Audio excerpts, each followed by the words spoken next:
जय सिया राम दोस्तों।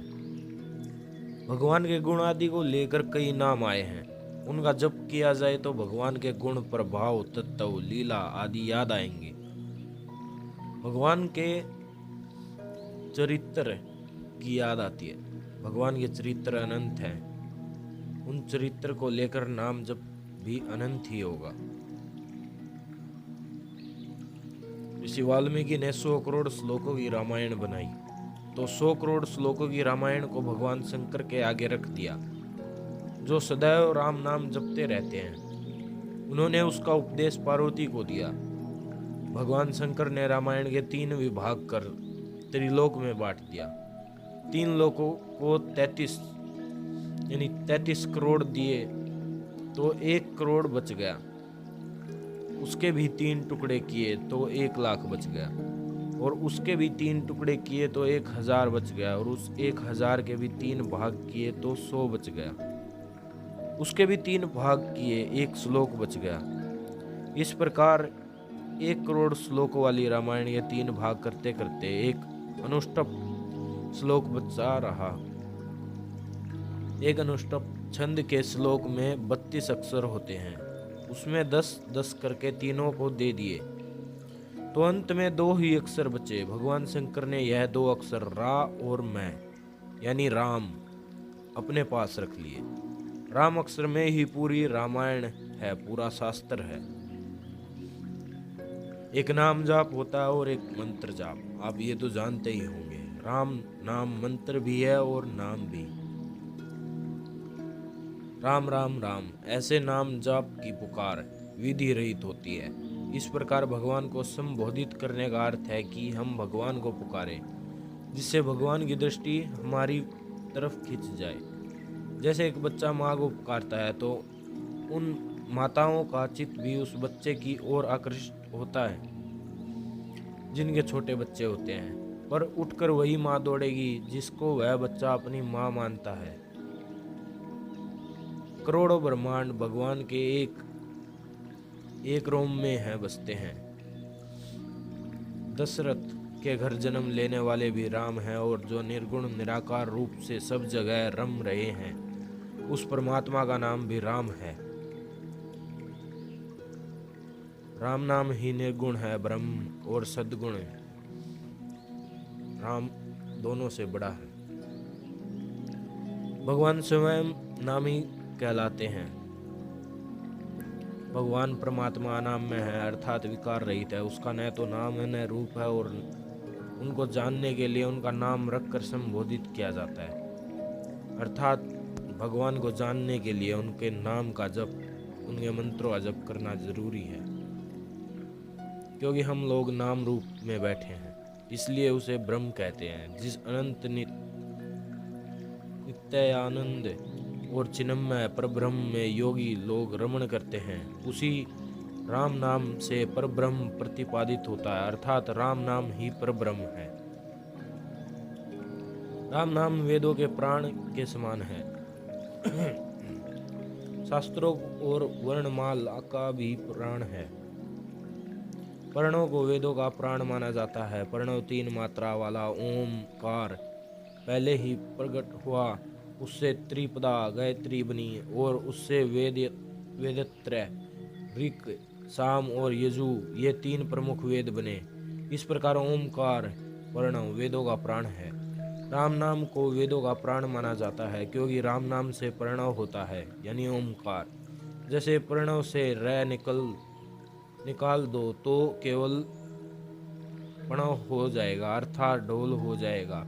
ऐसे ही ओम में से मैं निकाल दिया जाए तो वह शोक का वाचक हो जाएगा। प्रणव में रै और ओम में मैं कहना आवश्यक है, इसलिए राम नाम वेदों का प्राण भी है। राम नाम वेदों के प्राण के समान है, शास्त्रों का और वर्णमाला का भी प्राण है, ये आप जानते ही हैं। नाम और रूप दोनों ईश्वर की उपाधि हैं। भगवान के नाम और रूप दोनों अनिर्वचनीय है, अनादि है। सुंदर शुद्ध भक्ति युक्त बुद्धि से ही इसका दिव्य अविनाशी स्वरूप जानने में आता है। राम नाम लोक और परलोक में निर्वाह करने वाला है। लोक में यह देने वाला चिंतामणि और परलोक में भगवत दर्शन कराने वाला है। वृक्ष में जो शक्ति है वह बीज से ही आती है। इसी प्रकार अग्नि, सूर्य और चंद्रमा में जो शक्ति है वह राम नाम से आती है। राम नाम अविनाशी और व्यापक रूप से सर्वत्र परिपूर्ण है, सत्य है, चेतन है और आनंद राशि है। उस आनंद रूप परमात्मा से कोई जगह खाली नहीं है, कोई समय खाली नहीं है, कोई व्यक्ति खाली नहीं है, कोई प्रकृति खाली नहीं है। ऐसे परिपूर्ण, ऐसे अविनाशी वह निर्गुण है। वस्तुएं नष्ट हो जाती हैं, व्यक्ति नष्ट हो जाते हैं, यानी शरीर नष्ट हो जाता, आत्मा रह जाती है। समय का परिवर्तन हो जाता है, देश बदल जाता है, लेकिन यह सत्य है और सत्य तत्व ज्यों त्यों ही रहता है, इसका विनाश नहीं होता, इसलिए यह सत्य है। इसलिए हम कहते हैं राम नाम ही सत्य है। आप बिल्कुल सही जानते हो। हम किसी को सैया पर लेटा कर ले जाया जा रहा है शमशान घाट, और हजारों की भीड़ में लोग होते हैं और वो बोलते रहते हैं राम नाम सत्य है, राम नाम सत्य है। तो किस लिए बोलते रहते हैं? क्योंकि राम नाम के अलावा और कुछ भी सत्य नहीं है, केवल एक राम नाम ही सत्य है। अभी बताएं तो राम नाम की महिमाएं भी बहुत हैं। हमारी जीवा है, उससे राम नाम जपने से उसमें इतनी अलौकिकता आ जाती है कि ज्ञानेंद्रिय और उसके आगे अंतकरण और अंतकरण से आगे प्रकृति और प्रकृति से अतीत परमात्मा तत्व है। उस परमात्मा तत्व को यह नाम जाना दे, ऐसी उसमें शक्ति है। कहने का मतलब आपकी जीवा पर सदैव राम नाम होना चाहिए। और राम नाम मणिदीप भी है। जैसे एक दीपक होता है वैसे एक मणिदीप होता है। तेल का दिया दीपक कहलाता है, मणिदीप स्वतः प्रकाशित होता है। जो मणिदीप है वह कभी बुझती नहीं है, यानी मन की ज्वाला, यानी मन की ज्वाला, आपके अंदर जो अंधेरा है, संकट है, आपकी चेतना है, उसकी ज्वाला को प्रकाशित करती है, यानी आपके अंतकरण को शुद्ध रखती है और आपकी सोचने समझने की क्षमता बढ़ जाती है। यानी भक्ति को यदि हम हृदय से बुलाना हो तो राम नाम का जप करो, इससे भक्ति दौड़ी चली आएगी। अर्थात अगर आप सच्चे दिल से राम नाम का जाप करते हैं, आपके सभी संकट दूर होने लगते हैं धीरे धीरे। अनेक जन्मों से युक्त युगांतर से जिन्होंने पाप किए हों, मैंने पहले भी बहुत बार बताया है, चाहे आपने बाल हत्या की हो या गो हत्या, लेकिन अगर आप दिल से राम नाम का जाप करोगे और करते रहोगे तो आप बाल हत्या और गो हत्या से भी मुक्त हो सकते हो। आपके सारे पाप धुल जाएंगे अगर आप राम नाम का जप करते रहोगे और अपने अंतकरण को शुद्ध बना लोगे। राम के दोनों अक्षर मधुर और सुंदर है। मधुर का अर्थ है रचना में रस मिलता हुआ, और मनोहर कहने का अर्थ है कि मन को अपनी ओर खींचता है। यानी जब भी आपकी जीवा पर राम नाम रहता है, और कभी आपने सोचा भी होगा आपकी आंखों से एकदम से आंसू आने लगते हैं, वो क्यों आते हैं? क्योंकि आप हृदय से भगवान को याद कर रहे हैं। जैसे भगवान सूर्य का प्रकाश पूरे जगत को प्रज्वलित करता है, वैसे ही राम नाम आपके मन के प्रकाश को प्रज्वलित करता है और आपके चारों तरफ का अंधकार दूर कर देता है। यानी आपकी नेगेटिव थिंकिंग है उसे दूर कर देता है। और हकीकत तो सिर्फ यही है कि राम नाम के सिवा और कुछ भी सत्य है ही नहीं। राम नाम ही परब्रह्म है। 6 कमलों में एक नाभि कमल यानी चक्र है, उसकी पंखुड़ियों में भगवान के नाम हैं, वे भी दिखने लग जाते हैं। आंखों में जैसे सभी भारी ज्ञान होता है, ऐसे नाम जाप से बड़े बड़े शास्त्रों का ज्ञान हो जाता है। जिसने पढ़ाई नहीं की, शास्त्र नहीं पढ़े, उनकी वाणी में भी वेदों की त्रिचाएँ आती हैं, वेदों का ज्ञान उनको स्वतः हो जाता है। अर्थात अगर आप निरंतर शुद्ध चित्त होकर और हृदय से राम नाम जपते रहोगे तो आपको वेदों और ग्रंथ पढ़ने की जरूरत है ही नहीं। आपको स्वतः अपने आप ही उसका ज्ञान होने लग जाएगा। जिसको आत्मज्ञान हो जाता है उसको कुछ भी पढ़ने की ज़रूरत नहीं रहती। और राम नाम जब आप जपते रहते हो लगातार, तो आप आत्मज्ञान की तरफ बढ़ते चले जाते हो, बढ़ते चले जाते हो। और आत्मज्ञान ही है जो आपको आपकी असली पहचान दिला सकता है। तो सदैव राम नाम जपते रहिए।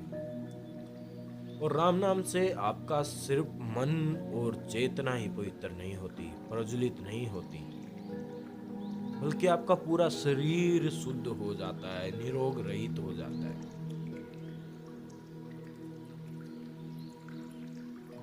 सपोज करो आपने अपनी पूरी शक्ति लगा दी किसी चीज को धकेलने में, लेकिन आप उसको नहीं धकेल पाए क्योंकि आपने उससे पहले संकल्प नहीं किया था। और जब संकल्प नहीं होता किसी चीज का तो वो कार्य पूर्ण नहीं होता।